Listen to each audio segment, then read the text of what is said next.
নমস্কার বন্ধুরা, আরও একটা মিনি ব্লগে তোমাদের অনেক অনেক স্বাগত। তো এটা হচ্ছে পয়লা বৈশাখের দিনের ভিডিও।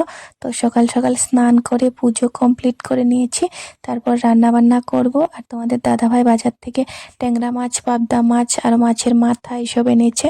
তো মাছের মাথা দিয়ে মুড়ি ঘন্ট আর ট্যাংরা মাছের ঝাল, পাবদা মাছের ঝাল করে দুপুরে খাওয়া দাওয়া করে নিলাম সবাই মিলে। তারপর বিকেলবেলা গেলাম দেউলের মেলা দেখতে, দিদি, জামাইবাবু, আমি, বাবু, তোমাদের দাদাভাই সবাই। তারপর এখানে এসে দেখো বড় একটা হাতি ছিল।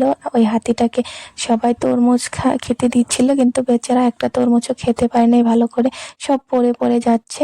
আর লোকে টাকা দিচ্ছে, তো ওইগুলো সব ওর মালিককে দিয়ে দিচ্ছে। তো দাঁড়িয়ে একটু হাতি দেখে নিলাম, তারপর গিয়ে সবাই মিলে জিলাপি কিনে খেয়ে নিলাম। তো মেলায় গিয়ে যদি জিলাপি না খাই সেটা কি হয়। তারপর জিলিপি খাওয়ার পর বাবু গেছে জাম্পিং করতে। তো এখানে জাম্পিং করতে করতে বাবু হঠাৎ করে পড়ে গেল। তারপর আমাদের মনটা নষ্ট হয়ে গেল। তারপর আর ভিডিও করা হয়নি। তো এই ভিডিওটা এই পর্যন্তই।